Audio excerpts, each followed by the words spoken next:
So in this episode of the Medical School Index podcast, Evan, third-year medical student at UC San Diego School of Medicine, talks a little bit about everything, and it's really neat what he tells us. One thing that he told me kind of outside of our recording was that he recently had the opportunity to go to, I believe it was the US Open for the PGA Tour, because the medical school is right next to Torrey Pines, which is one of the PGA Tour locations. And they were able to attend the US Open and be part of like the first aid team there and follow some doctors around. And those are just one of the many opportunities that you have available to you if you attend UC San Diego. Super cool episode, really cool culture there. I think you're going to really like the vibe of this school. So definitely excited for Evan to join now. All right. Welcome to the Medical School Index podcast. Today we're covering the University of California, San Diego School of Medicine, or UCSD. We've got Evan, friend from college here. Thanks so much, Evan, for joining. Yeah, thanks so much for having me. Yeah, it's great to have you on. So Evan is just starting his third year there. So he can comment on a good portion of the medical school. But Evan, let's start with the location of San Diego and specifically like where the school is. Do you want to touch on that? Yes, yeah. So UCSD is up in La Jolla. So it's about minutes north of downtown San Diego. And honestly, it is tough to pick a better location to put a med school than La Jolla. You're about 5 minutes from the beach. You're really close to the San Diego airport. You're close to downtown. Well, honestly, it has been really a dream to be out there in San Diego and La Jolla specifically.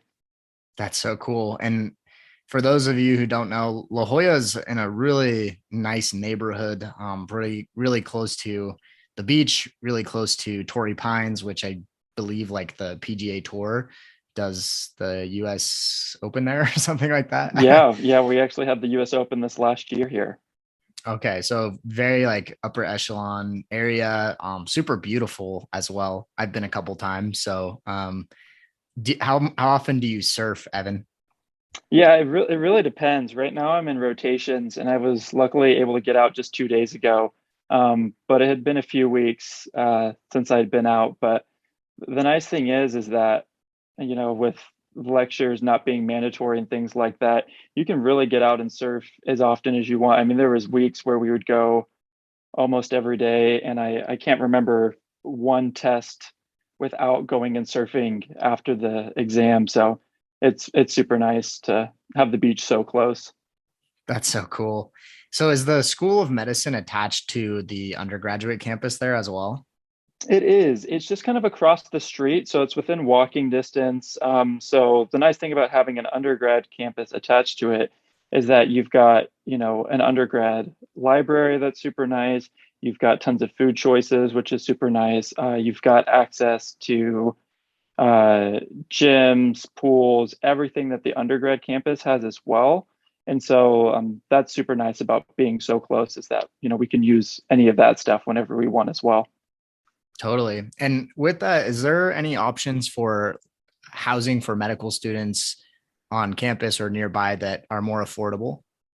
Yeah, there is. So it's just straight grad student housing, but because UCSD has so many grad student programs, they normally only give 2 years of grad student housing.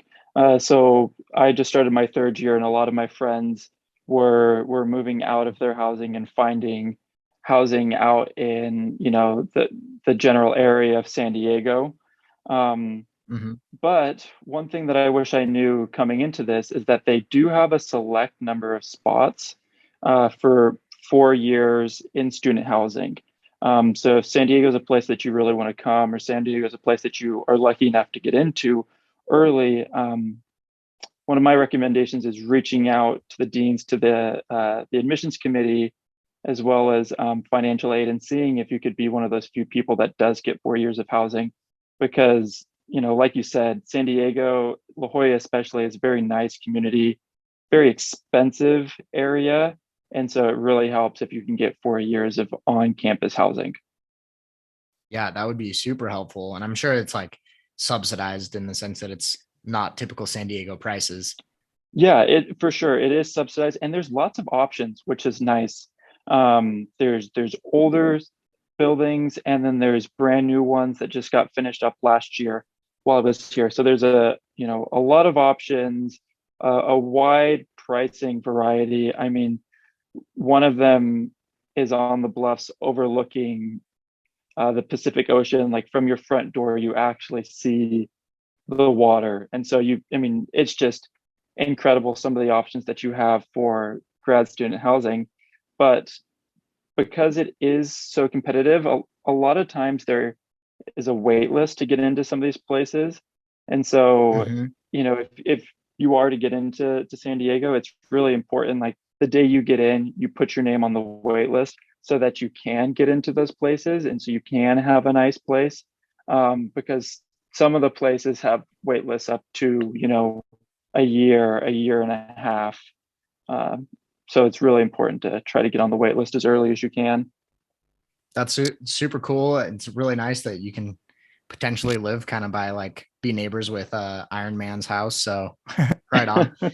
Um, and then this is kind of off topic, Evan, but I know that you applied as an out of state student, and typically, the norm of what I hear is like it's very difficult for people who are not California residency residents to get into UC schools. Is there anything you can comment on, like what you think helped in that regard, or like do you have other classmates that aren't California residents or weren't when they applied? Yeah, so UC San Diego is one of the few UC schools that actually accepts a good number outside of California. I know when I was looking at applying to, I really wanted to live in San Diego. I wanted to live in Southern California. And most of the schools, I remember looking at UCI, they maybe accept one or two out of state people each year. So Mm-hmm. it's important to kind of look at the MSAR and look to see if they actually take out of state applicants. But San Diego, I would say we have about 20 to 25% of our student body outside of California. I think kind of the helpful things with getting into UC San Diego specifically is to have done things that really will help you in this school. So, for example, um, with San Diego being situated so close to the border, the majority of the patients that I was able to work with at our free clinic speak Spanish. Mm-hmm. I've spent a lot of time as a medical translator. I speak Spanish. It's something that I love doing. And I think that's probably something that they said, hey, like this would be a good trait to have at the school. There's a big focus on health equity. And I have worked at free clinics before, and I continued working at a free clinic run by the School of Medicine when I got here. And I think that was another reason why, as an out of state applicant, they saw like, okay, this person might not have any family ties to California, but what they've done in the past would really go along well with what they could do here. And I've really felt like San Diego has really helped just continue the things that I was interested in, and so I'm super grateful that I got in as an out of state applicant. That's really helpful information. So, in transitioning now and to kind of our typical conversation is just talking about the curriculum there. So, um, historically, UCSD has been more of a traditional curriculum. From what I've read, like a first 2 years is didactic, and then the last 2 Mm-hmm. years is more clinical. Do you want to talk about um, just first? Let's talk about your experience, and then we can kind of talk about like the changing curriculum. So, what did kind of your first 2 years look like in terms of general schedule? Like, when did things start? When did things end? When were breaks, etc.? Yeah, so we start a little bit later than most schools. We start early September, and then we get out in June. I think the MS ones just finished up uh, on Friday. So we have, a regular Thanksgiving break, you get a winter break, you get a spring break, and then you get a full summer break between your MS1 and your MS2 year. It's been really nice. That break was super nice because the School of Medicine really makes it easy for you to get research funding. They have grants that are about $6,000 to $7,000 to do research over the summer, and then there's lots of other opportunities if you want to go outside just the School of Medicine to do research, which is really nice. Um, During the year, our schedule was not very dissimilar to undergrad. You know, you've got your lectures that are either live or pre-recorded, just kind of depending. It went back and forth because of COVID. And then the things that we did have in person were we had our anatomy lab in person, which was so great that we were able to do that in person. We had to, Hmm. load up with, PPE and all of that, but we did have that. And then we also had our practice of medicine class, which was, interviewing skills, um, you know, just how to how to become a doctor. And so luckily we had that in person as well, but almost everything else was entirely online. So we had things scheduled. The practice of medicine course was every Wednesday. And then Tuesdays and Fridays, we had what was called problem-based learning, which you had your small group. It was a case study on one day, and then you would have presentations on the next day, and then you finish up with that case study. But other than those two things, the problem-based learning and the practice of medicine, almost everything else wasn't mandatory, and you could really do it at your own pace. You could, if you want to go get a round of golf in or get some surfing in, you can do that, and then you can do your lecture. So it was really nice that they kind of gave us the freedom to do that. That's super cool. So most lectures are recorded, it sounds like, not mandatory other than those three things you mentioned. And then just a follow-up question about anatomy. So is anatomy like a dissection anatomy or is it prosection? How does that work? Yeah, so we had entirely dissection anatomy. So it'd be there's about 3 or 4 students per body, and you get a fresh donated cadaver at the beginning of the year, and you go through and from head to toe, you go through dissecting everything. The nice thing was is that while we were away, there's a group of amazing anatomists that are so good at dissecting, and then they would come through and clean things up and help us see the things that we were going to get tested on and things that were important. But the initial dissection was all done um, by us as students, which was so fun to just get in there and really have a wonderful experience with the cadavers. That's super cool. Really great opportunity. So, and following up on just the structure. So is UCSD a systems based approach where they do kind of the heart Yeah. while you dissect the heart, or? So it is definitely a systems-based curriculum. We have like what we call threads. And so we have like, a pharmacology thread, and we have an anatomy thread, and we had a histology thread. And those kind of ran the entire year alongside our systems. And sometimes there was overlap, but sometimes there wasn't overlap. But first year you go through all the systems, you have renal and then cardiovascular and all that. And then second year, you go through the majority of it one more time, but instead of focusing just on the physiology, you're focusing on the pathophysiology. Okay, super cool. So, now bringing it back. So I know that you mentioned that before we started this call, that the curriculum is changing and that you haven't been involved in that, but sounds like it's changing to an 18-month didactic. Do you want to just share what you know about that and when that's going to be implemented? Yeah, so we've had some town halls that I haven't been able to attend fully, but I know they are in the process of working on a new curriculum. I believe they're going to an 18-month curriculum. There's students in my class that are working on it. There's older students that are working on it. This has been something that they've been developing for a while now. It's not just a change that's being implemented due to step one going to pass fail. This is something that they've thought about and they've worked hard on. And I think it ends up being perfect timing that right, when they thought about implementing it, step one is going to a pass fail system. And so I think this will be, a great change. And I know a lot of schools have moved towards it and getting, into a clinical setting earlier. So I think that'll be great. But I'm not 100% sure when they're rolling it out. I think it's either next year or the following year. But definitely keep an eye out for that. That'll be super exciting.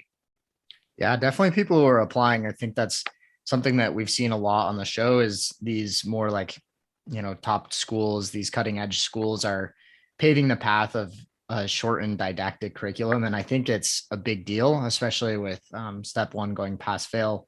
Um, and Evan, were you part of the pass fail group? It was. So I'm the first year that taking step was pass fail, which I really enjoyed. I was able to take step one earlier on in our dedicated period, and it gave me about 2.5 weeks to go off and travel and spend some time with friends and family before starting with third year rotations. So I really enjoyed that it was pass fail and that we didn't have to stress about getting the best score in the world.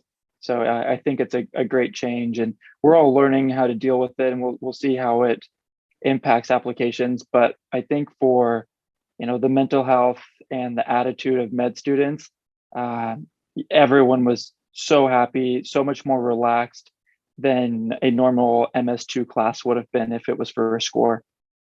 Super cool. And is that timeline for that just you'd take it? I'm assuming you took it in April and then you had a couple of weeks off and you Yep, recently yep. started. Took it back in April, and then we started our rotations mid-May. And I'm right now. I am week about to start week 5 of my first rotation on psychiatry. Okay, awesome. And so jumping into the rotation, so where do UCSD students rotate? And are these hospitals like on the campus or nearby? Yeah, great question. So the cool thing about UCSD is they have so many connections with other hospitals, but they're all close by in the area. So you don't need to move for rotations or anything. You're not commuting any further than 15 to 20 minutes max. So the nice thing is that we have Jacobs Medical Center, which is right here in La Jolla, right next to the School of Medicine. Really nice new building, super cutting edge, and the patient population there is very well off. You'll see some complex cases there, but right next to it we have the VA, and then you have a completely different population there of Mhm. of veterans from around the United States that have come to San Diego, that are either working in the area, retired in the area. We have connections with the Naval Hospital down at Balboa. Oh, cool. Um, you also have, I currently over at Hillcrest Hospital, which is a little bit south of here, and it is completely opposite of Jacobs Medical Center. It is what used to be the county hospital, and it still serves as the social safety net. You see people from around the world. You see so many different languages. You see um, just so many unique things that you would not see at another hospital, at a place that's you know fancy and in a super affluent area like La Jolla. So it's really cool that you really get to see everything from like the super specialized cases at the cutting edge hospital to you know being part of the social safety net here in La Jolla, helping people that if they didn't have Hillcrest, they wouldn't have access to quality healthcare. So it's really cool how many different places you get to rotate at UC San Diego. Yeah, that's super cool. I feel like people probably come from all over the country to come to the more like specialized, maybe for like really rare cases. And then, like you said, you get that really broad scope at the Hillcrest. Yeah, I should mention as well that part of our rotations you can do at Rady Children's, which is one of the premier children's hospitals. People come from all over, the Southwest to go to Rady Children's, and great physicians, great cases that you think you think some things only exist on board questions, but you will see those random board diseases at Rady Children's because it's just that specialized of a place. So it is really cool the places that we do our rotations here. Yeah, that's very unique. Anything you want to add that is kind of unique and special about the third or fourth year rotations? Um, so I think it's a pretty typical third and fourth year. You know, it's broken up into kind of four segments. You've got I'm on psych, and then OB-GYN will be next. I've got surgery, internal med, and then you've got neuro and peds at the end. One thing that is kind of unique to UC San Diego is a focus on primary care. And so we have what's called a primary care core clerkship. And so one day a week, mine being Monday, we get released from our rotation at about noon. And from 1 to 5, we go to a primary care physician. And we do that throughout. And then some Mondays we don't go into the primary care office. We come together with our small group of 6 or 7 people. We have a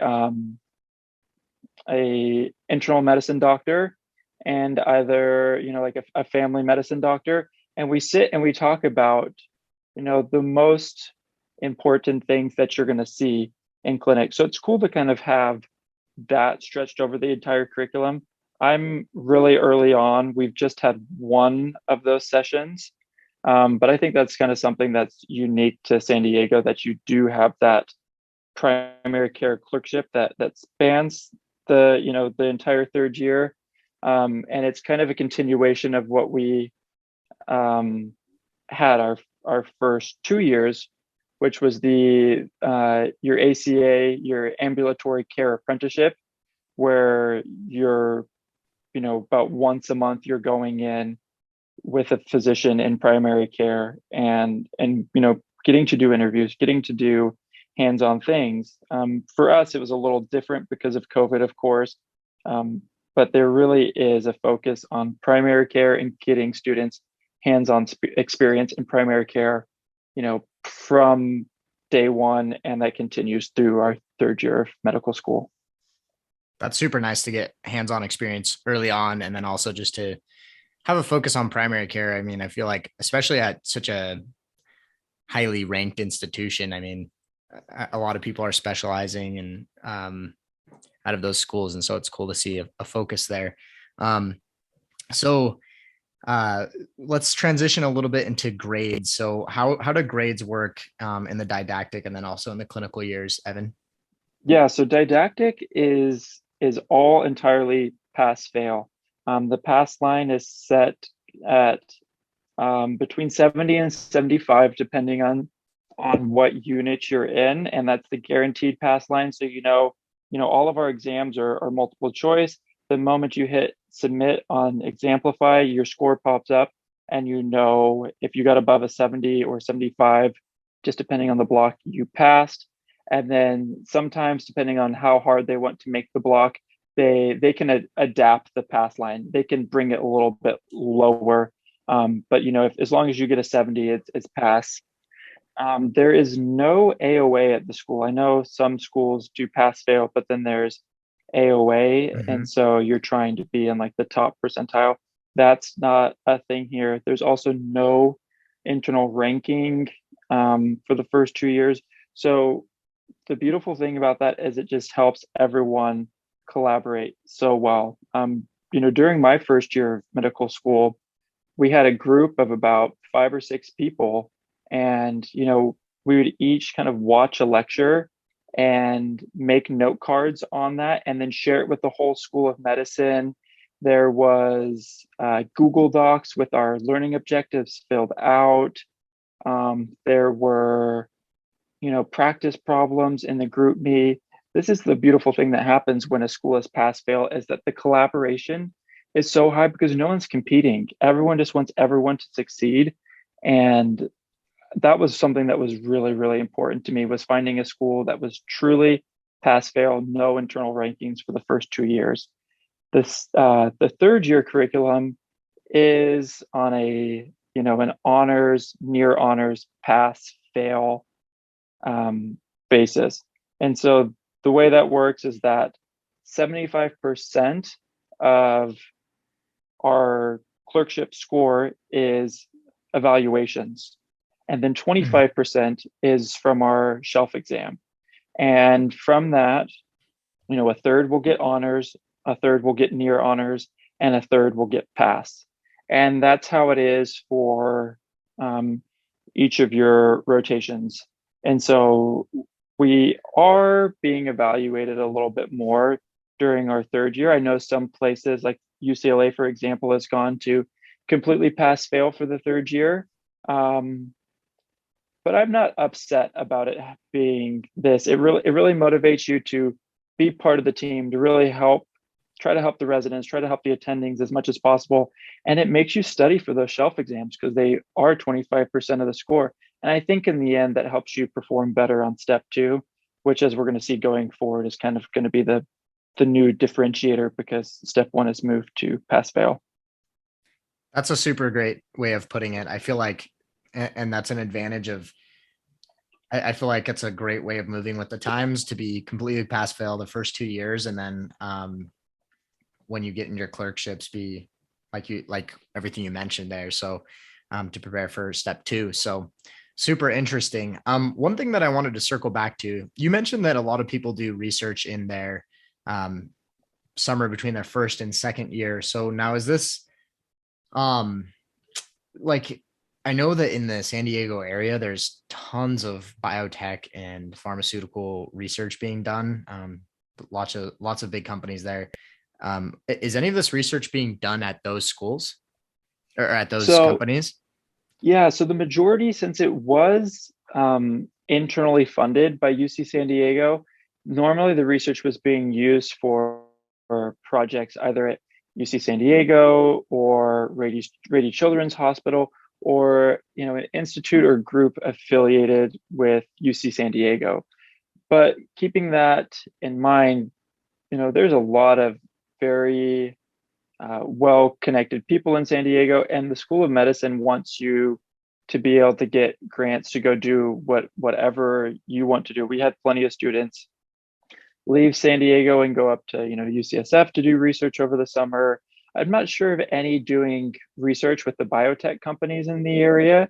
I think that's maybe some PhD students have done that, but I'm not aware of anyone doing that. But the majority of the research was internally funded research, and so with someone either at UCSD or Rades or someone associated with UC San Diego.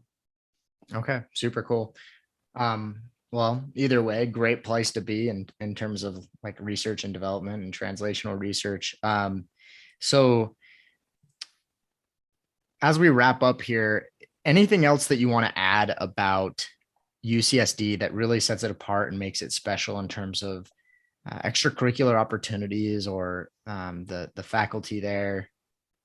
Yeah, I when deciding on a medical school, I really thought a lot about where is a place that I'm going to be happy for 4 years being very, very poor.